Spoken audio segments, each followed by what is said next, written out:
gonna flow from yellow with any touch. But you go kissing the summer, not in the central. What I think that I'm about to die in the desert. I'm on a man, the rapper, seven daddy, show you messy. Anytime the boy is sick, love is my medicine. Now me get this, now I get it, that's my medicine.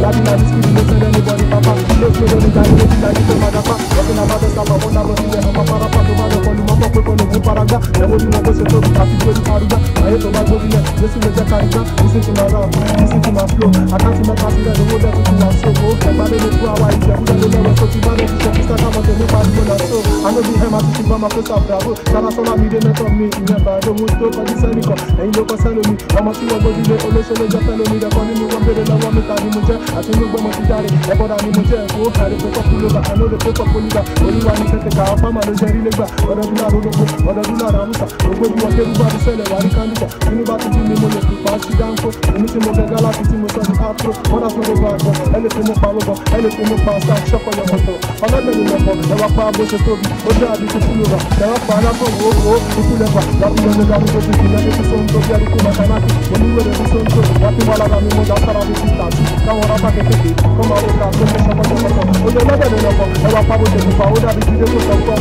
when it comes to the Mutala, the change, but who want to take to do my language, over the cocoa, the second day low, when it comes to time, came to the Bible, but I'm a man, boy, I need him, but who come to the people, when I'm about to be so far, but when you come out, I'm up in the last year, I'm up on the same minute, I'm in the thank you, I could have got yes, I will not straight, as a Arizona, when you go to see, you're not for you, come on, Yami Man's garden, Cocoa, the Cotola, Roberto Baggio, you got a local such a funny when you had, or you control your Mikoshe, but you will handle, or but you know, the Mamma, Koshe, but you will about, or that is the Avon, you don't in my body, you don't want to go on, the people who the Bogu of the culture, I'm not to offer some doing this for the culture, but about the rap, like a population mentor, about the value, made out the rap and the okay, as a lama, you put them upon the locality, a Pama, a Pama, the Carigo, Japan, Yawamo, Johnny, the Central Company, down the Planet Comico, you got to hear it, all about you, what you put us up and you got to the Mapolico, and the person that you go, and the Polico, the Minister of Coco, and the Premier Marico, because of my Nival, but you know, and I find your body, my name is Marico, I'm passing when you got to push my load, the Yamote, the Living of Furan,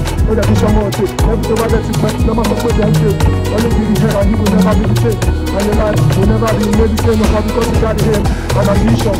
I'm presently, you are on a mission. All you need now is just the commission, so that you self go to go that location.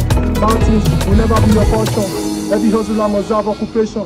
Every man must have destination. Call a man the crew about relegation.